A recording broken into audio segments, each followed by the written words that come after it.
A young woman murdered more than a week ago and a killer still on the loose, all reigniting the debate about police staffing in Austin. It's a topic the chief and the city council continue to tackle, wondering if the city has enough officers to keep you safe.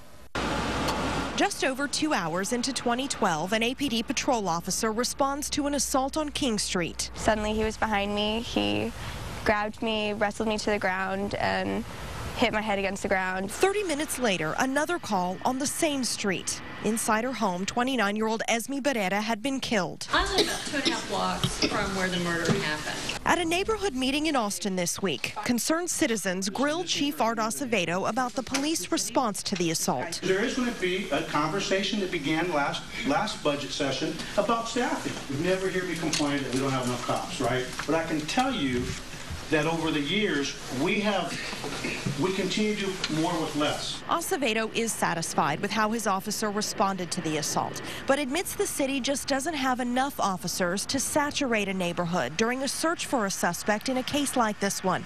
And while he points to a 7% drop in violent crimes citywide in 2011, he says in order to hit the national average of 2.4 officers per 1,000 residents, Austin would need to hire an additional 450 officers. I know that the majority of you are probably thinking, am I safe? Safety is definitely on the mind of Brian Kauser. Right across the street is really close. Right across the street from where he lives, Esme Barrera was killed in her own home. Well, I think safety comes from a larger idea of connectedness.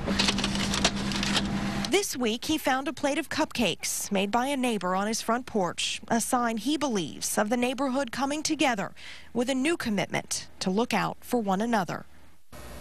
Well, Chief Acevedo will be live on KXAN News today in the morning to talk more about this and other issues facing the police department. You can catch that interview right here from 4:30 to 7 a.m.